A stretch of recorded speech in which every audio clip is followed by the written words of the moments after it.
నమస్తే, welcome to Andhra Prabha. నేను Raghunandan. So dollar విషయాన్ని కంపేర్ చేసినట్లయితే రూపాయి పతనం అవుతోంది అనేది మనం వింటూ ఉన్నాం. చరిత్రలో ఎన్నడూ లేని విధంగా రూపాయి పతనం జరిగింది అనేది మనం వింటున్నాం.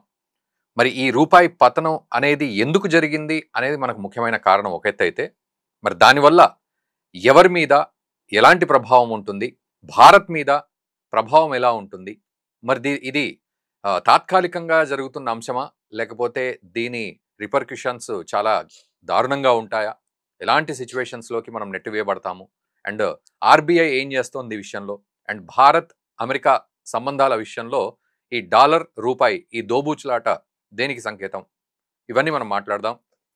మనతో పాటు ఉన్నారు ప్రొఫెసర్ డాక్టర్ రవీంద్ర రేనా గారు. వారిని అడిగి ఈ అంశానికి సంబంధించిన కీలకమైన విషయాలను మనం తెలుసుకుందాం. రవీంద్ర రేనా గారు, నమస్తే అండి, వెల్కమ్ టు ఆంధ్రప్రభ. సో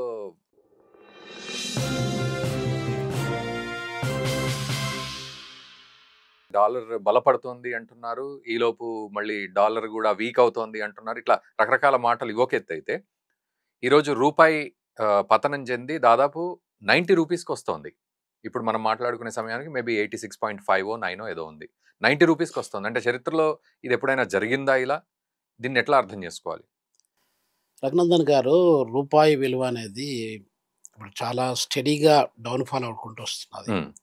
మీకు కొంచెం history, we have to look at the history of Indian rupee. హిస్టారికల్గా మీరు స్వతంత్రము వచ్చిన తర్వాత 1947 తర్వాత ఒకటి, 1947 కంటే ముందు రూపాయి విలువ అగేన్స్ట్ ద డాలర్ ఎలా ఉందనేది పరిశీలన చేద్దాం. మీకు 1920లో దాదాపు 100 సంవత్సరాలు 105 సంవత్సరాల కిందట మనం రూపాయి విలువ తీసుకున్నట్టయితే ఒక రూపాయికి $22 వస్తుండేది. ఓకే, రూపాయికి $22. $22 స్వాతంత్రానికి ముందు, స్వాతంత్రం కంటే ముందు. మన 1947 15th ఆగస్ట్కి ఇండిపెండెన్స్ వచ్చిన తర్వాత $1కు $4 విలువ ఉంటుండే. ఓకే, అంటే మనం ఈ యొక్క పరిస్థితిని క్షుణ్ణంగా అర్థం చేసుకోవడానికి మీకు ఈ డీటెయిల్స్ ఇస్తున్నా. 1966లో గవర్నమెంట్ ఆఫ్ ఇండియా డీవాల్యుయేట్ చేసింది, రూపీ విలువను డీవాల్యుయేట్ చేసింది. డీవాల్యుయేట్ చేయడం ఏంటంటే అసలు మనం కరెన్సీ విలువను వేరే ఫారిన్ కరెన్సీస్, అది US డాలర్ కావచ్చు, UK పౌండ్ కావచ్చు, జపనీస్ యెన్ కావచ్చు, అప్పుడు యూరో లేకుంటుండే. సో వాటికి అగెనిస్ట్గా మన విలువను తగ్గించుకున్నట్టయితే మన ఎక్స్పోర్ట్ వాల్యూ అనేది, అంటే మనం ఏదైతే ఎక్స్పోర్ట్ చేస్తున్నాం వేరే కంట్రీస్కి, ఆ ఎక్స్పోర్ట్స్ పెరిగిపోతాయి. మేము ఎకనామిక్స్లో చెప్పేది ఏంటంటే ఎక్స్పోర్ట్స్ పెరగడము, ఇంపోర్ట్స్ తగ్గడము, ఆ రెండు కూడా మనకు అవసరం. సో అప్పుడున్న పరిస్థితులు, అంటే 1966లో ఉన్న పరిస్థితులు చాలా వేరండి, ఇప్పుడున్న పరిస్థితులు వేరు. 1966లో $4 ఉన్నటువంటి డాలరు డివాల్యుయేట్ చేసిన తర్వాత $7 పడిపోయింది. అది అంటే ఒక డాలర్కి $7 ఆఫ్టర్ డివాల్యుయేషన్. అంటే అప్పుడు $4 పెట్టాల్సింది మనం $7 పెడుతున్నాం. అప్పుడు మనకు బహుశా బంగారం ధర చూసుకున్నట్టయితే కూడా 150-200 రూపాయలకు ఒక తులము, అంటే ఇప్పుడు 11 గ్రామ్స్ అంటాం కదా, 10-11 గ్రామ్స్ మధ్యన. పాత జోక్ అయితేనేమో 11 గ్రామ్స్, లేకపోతే కొత్తది అయితే 10 గ్రామ్స్ కింద చేస్తాం. అంటే బంగారం యొక్క ధర $200 లోపే ఉంటుండేది. అప్పుడు డాలర్ యొక్క విలువ $7 ఉంటుండేది. ఒక డాలర్కి $7 ఉంటుండేది. 1991లో, అప్పుడు నేను మాస్టర్ డిగ్రీ ఎకనామిక్స్ ఉస్మానియా యూనివర్సిటీలో చదువుతున్నా. 1991లో పివి నరసింహారావు గారు, మన తెలుగు అతనే, ప్రైమ్ మినిస్టర్గా ఉండేది. మన డాక్టర్ మన్మోహన్ సింగ్ గారేమో ఫైనాన్స్ మినిస్టర్ ఉండేది. అప్పుడు మన యొక్క ఆర్థిక వ్యవస్థ అనేది చాలా దారుణమైనటువంటి పరిస్థితిలో ఉంటుండేది. అప్పుడు ఏం చేశారంటే ఎకనామిక్ రీఫార్మ్స్ తీసుకొచ్చారు. LPG అని చెప్పి అంటారు. LPG అంటే ప్రైవేటైజేషను, గ్లోబలైజేషను, తర్వాత ఇట్లాంటి రీఫార్మ్స్ తీసుకొచ్చారు అనమాట. ఈ రీఫార్మ్స్ తీసుకొచ్చినప్పుడు ఏమైందంటే లోకలైజేషన్ అని చెప్పి తీసుకొచ్చినప్పుడు ఏం చేశారంటే దాంట్లో కరెన్సీ విలువను తగ్గించారు, రూపీ విలువను తగ్గించారు అనమాట. అప్పుడు ఎంత ఉంటుండేది రూపీ విలువ డాలర్కి అంటే 18 రూపీస్ ఉంటుండేదండి. 18 రూపీస్ ఉండేది. 18 రూపీస్ అంటే ఇప్పుడు మనం 7 రూపీస్ 1966 డివాల్యుయేషన్ తర్వాత అనుకున్నాం కదా, ఆ 7 రూపీస్ 1991కి వచ్చేసరికి అది మనకు 18 రూపీస్ ఉంటుండేది. బిఫోర్ డివాల్యుయేషన్ ఇన్ 1991 పడిపోయింది అనొచ్చుగా మనం. 18కు గ్రాడ్యువల్గా పడిపోతూ వస్తుంది, దాని విలువ పడిపోతూ వస్తుంది. ఆ పడిపోయిన విలువను వీళ్ళు డివాల్యుయేట్ చేశారు. Hmm. డివాల్యుయేట్ ఎందుకు చేశారంటే మన ఎక్స్పోర్ట్స్ పెంచాల్సిన అవసరం ఉంది, Hmm. ఇంపోర్ట్స్ తగ్గించాల్సిన అవసరం ఉంది. మన యొక్క ఫారిన్ కరెన్సీ రిజర్వ్స్ యొక్క పరిస్థితి చాలా దారుణంగా ఉండేది అప్పుడు. ఓకే. అంటే ఇప్పుడు ఫారిన్ కరెన్సీ రిజర్వ్స్ మనం మందులు కొనుక్కోవాలండి బయట నుండి, పెట్రోలియం కొనుక్కోవాలి, ఎసెన్షియల్ ప్రోడక్ట్స్ కొనుక్కోవాలంటే ఎంత డబ్బులు మనకు అవసరము బయట దేశం నుంచి కొనుక్కోవడానికి. ఆ కొనుక్కోవడానికి మనం పే చేసేది ఏం పే చేస్తాము? డాలర్లోనే పే చేస్తాము. దాదాపు 70% of the total transactions of the global finances అన్నీ కూడా డాలర్లో నడుస్తూ ఉంటాయి. ఆ డాలర్లో నడిచినప్పుడు మన దగ్గర డాలర్లు ఫారిన్ కరెన్సీస్ ఉంటేనే మనం కొనుక్కోగలుగుతాం. అప్పుడు మనకు ఆల్మోస్ట్ 2 వీక్స్ సరిపడేటువంటి రిజర్వ్స్ మాత్రమే ఉంటుండేది. 2 వీక్స్ తర్వాత మనకు డిప్లీట్ అయిపోయినట్టు మన పరిస్థితి ఏంటి? అట్లాంటి పరిస్థితులలో government of India Manmohan Singh యొక్క ఫైనాన్స్ మినిస్ట్రీలో వాళ్ళు డివాల్యుయేట్ చేశారు. డివాల్యుయేషన్ చేసిన తర్వాత అంటే జూలై 1కి జూలై 1 1991లో డివాల్యుయేట్ చేశారు. డివాల్యుయేట్ చేసినప్పుడు ఏమైందంటే 18 రూపీస్ ఉన్నటువంటి డాలర్ యొక్క విలువ 25 రూపీస్కి పెరిగిపోయింది.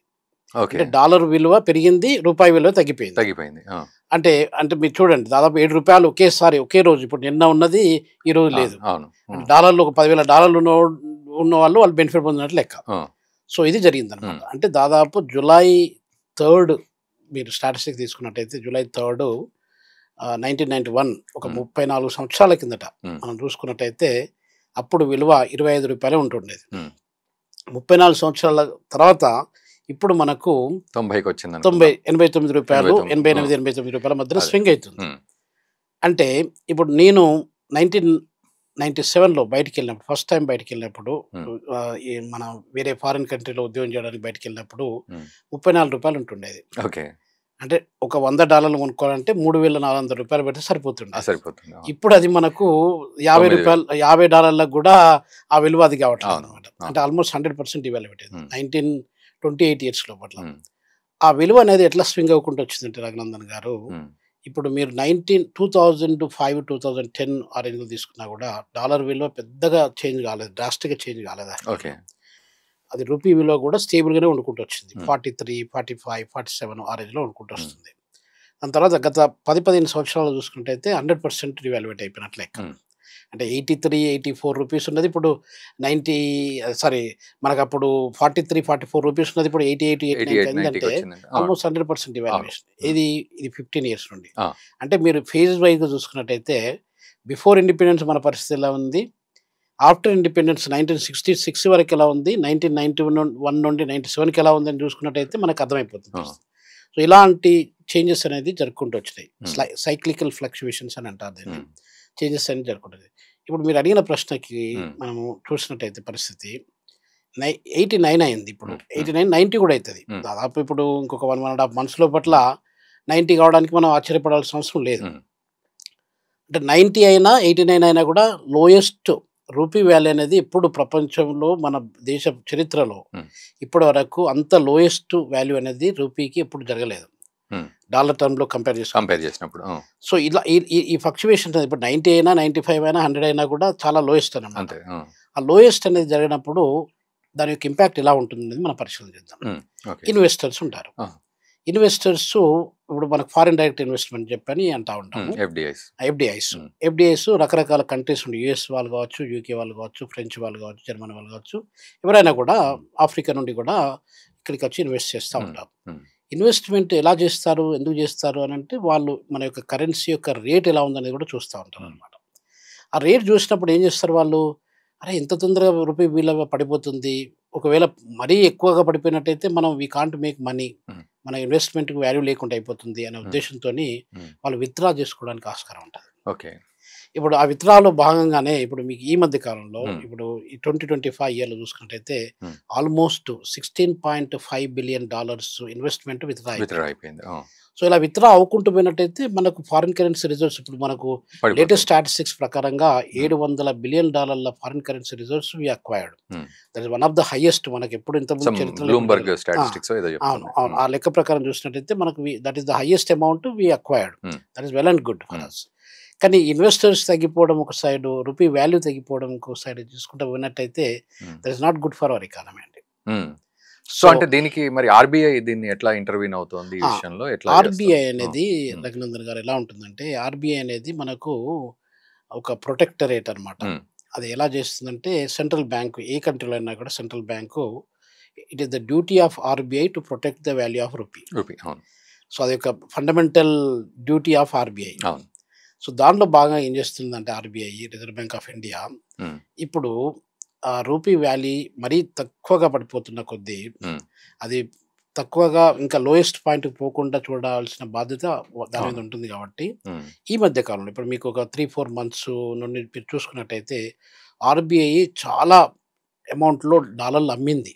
ఉమ్, ఓపెన్ మార్కెట్లో ఉమ్, డాలర్లు అమ్మింది. ఎందుకంటే ఇదంతా సప్లై డిమాండ్కి సంబంధించినటువంటి విషయం అండి. ఉమ్, ఇప్పుడు డివాల్యుయేషన్ అనేది అఫీషియల్గా గవర్నమెంట్ ఆఫ్ ఇండియా వాళ్ళు అఫీషియల్గా ఒక పర్సంటేజ్ పెట్టుకొని డివాల్యుయేట్ చేస్తూ ఉంటారు, ఎక్స్పోర్ట్స్ పెంచడానికి, ఇంపోర్ట్స్ తగ్గించడానికి. అది ఉమ్, వేరే విషయం. ఉమ్, ఇది డిప్రిషియేషన్ జరుగుకుంటూ వస్తుంది. ఉమ్, ఈ వాల్యూ అనేది ఇది క్షీణించిపోతుంది. ఉమ్, క్షీణించిపోయినప్పుడు వాల్యూను కాపాడాల్సిన బాధ్యత రిజర్వ్ బ్యాంక్ మీద ఉంటుంది. కాబట్టి వాళ్ళు కొన్ని లక్షలాది డాలర్లను ఉమ్, రోజు రోజుకు రిలీజ్ చేసుకుంటూ అమ్ముకుంటూ వచ్చారు.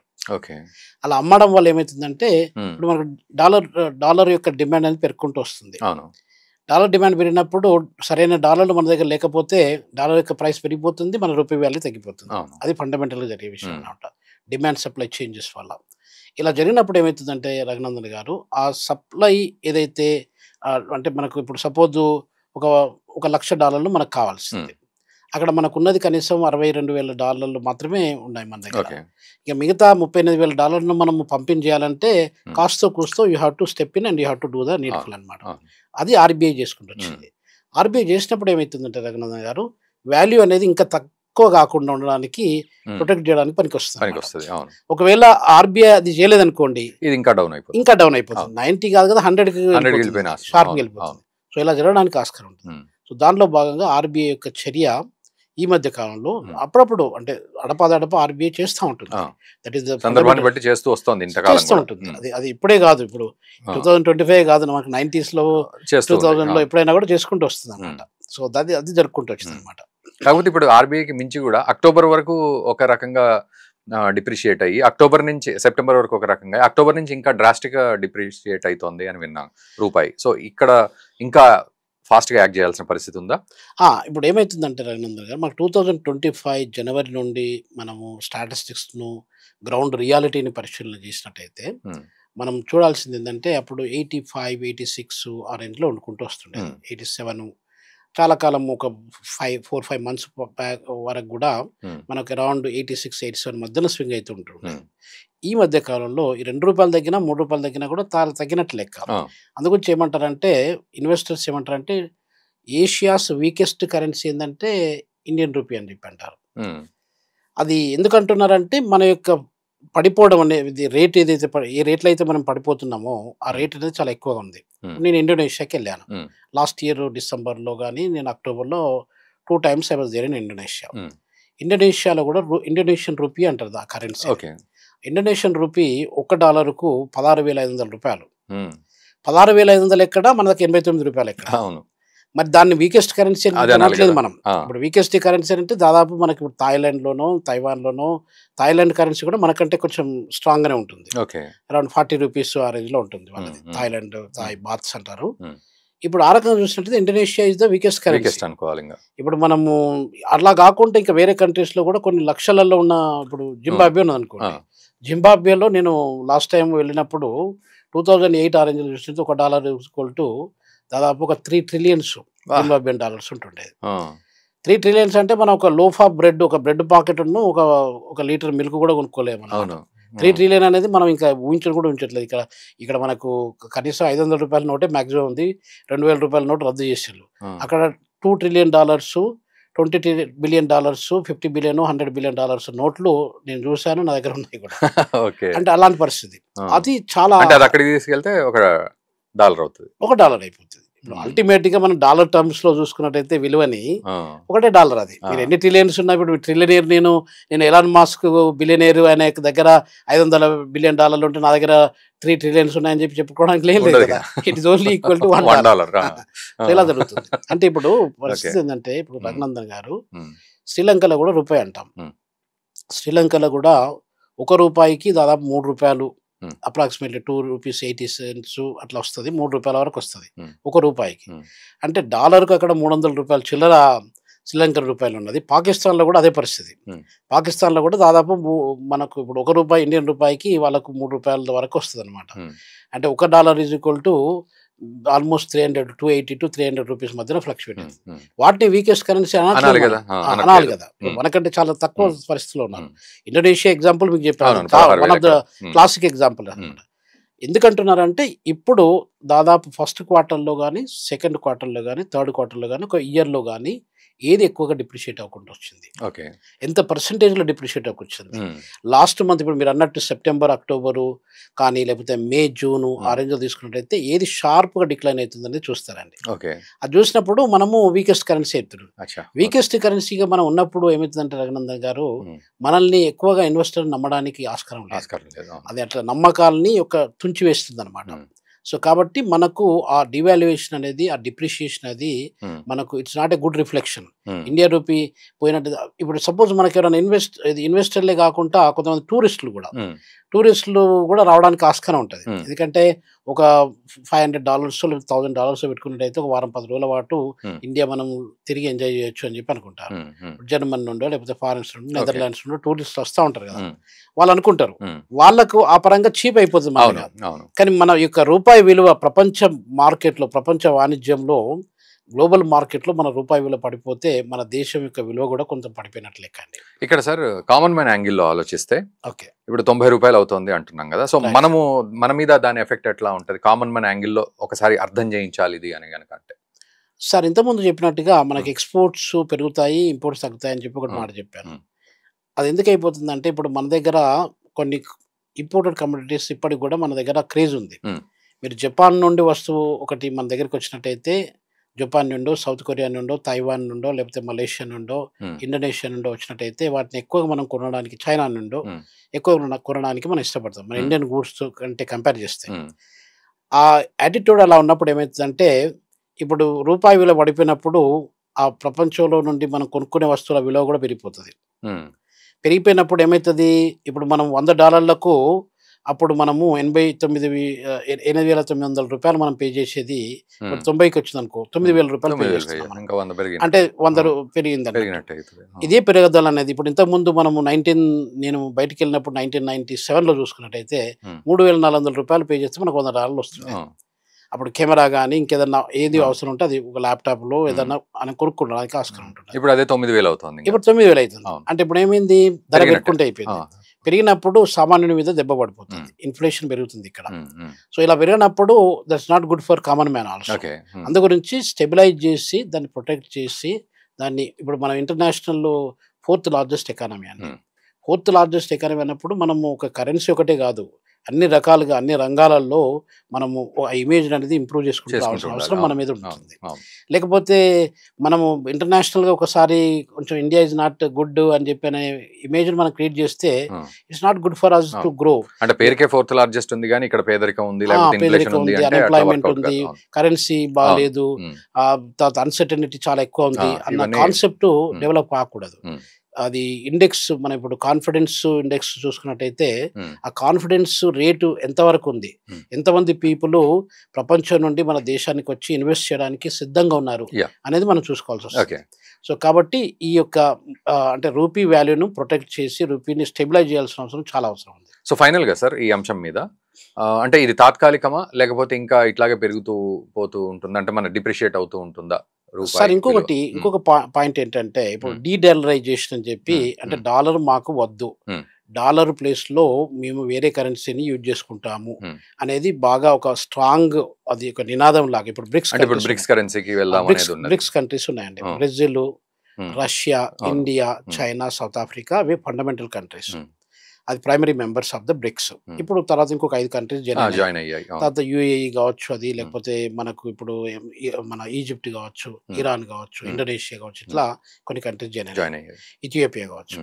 ఈ కంట్రీస్ జాయిన్ అయినప్పుడు ఏమవుతుందంటే అవన్నీ కూడా మనం బ్రిక్స్ ఇప్పుడు బ్రెజిల్ నుండి మనం ఏదైనా కొనుక్కుంటున్నాం, బ్రెజిల్ నుండి కొనుక్కున్నప్పుడు బ్రెజిల్ యొక్క కరెన్సీని పే చేస్తే సరిపోతుంది మనం. వాళ్ళు ఒకవేళ మన ఇండియా నుండి బ్రెజిల్ వాళ్ళు ఏదైనా కొనుక్కుంటారు అనుకోండి, వాళ్ళు మనకి ఇండియన్ రూపీస్లో పే చేసి సరిపోతుంది. మనము అమెరికన్ డాలర్ని ఎందుకు యూజ్ చేయాలి అనేది పాయింట్.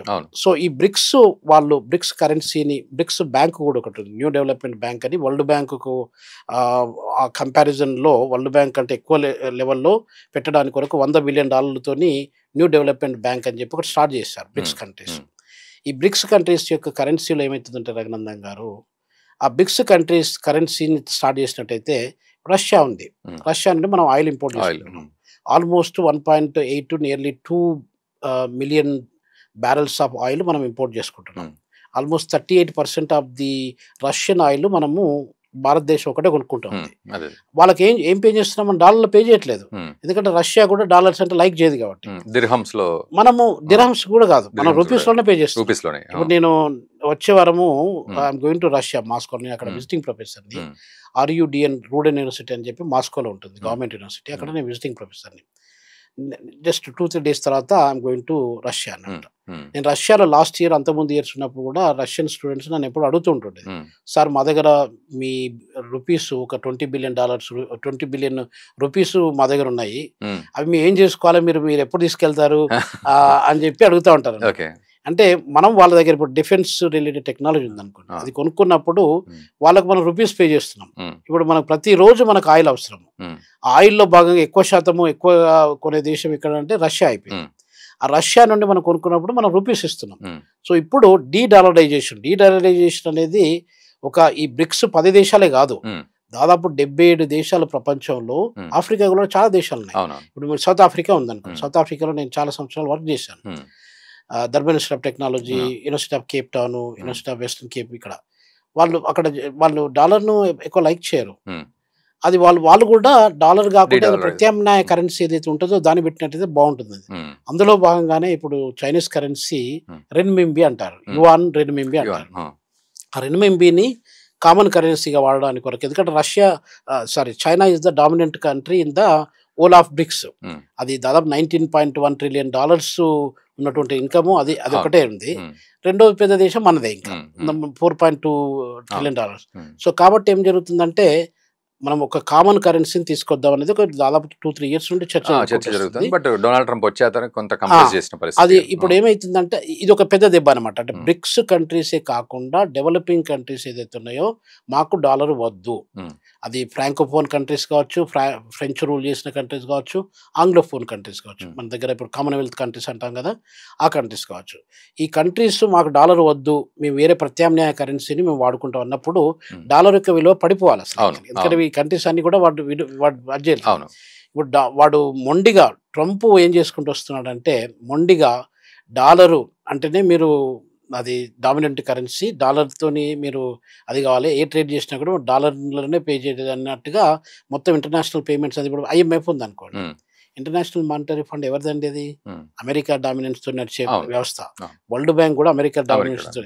ఇప్పుడు మీకు అమెరికా అది IMF లో కానీ వరల్డ్ బ్యాంక్ లో కానీ రఘునందన్ గారు దాదాపు 16 నుండి 20% of the shares coming from one country, America. ఇప్పుడు ఆ షేర్స్ అంత డామినెంట్ షేర్స్ ఉన్నప్పుడు ఏమవుతుంది, రూలింగ్ పవర్, ఓటింగ్ పవర్ అన్ని కూడా వాళ్ళ చేతిలో ఉండిపోతాయి. అదొకటి పాయింట్ అండి. రెండో పాయింట్ ఏంటంటే దాదాపు ఇంతకుముందు చెప్పినట్టుగా 67 to 70% of the global transactions, అది మొత్తం ఫారిన్ కరెన్సీ ట్రాన్సాక్షన్స్ అన్ని కూడా డాలర్తో నడుస్తున్నాయి.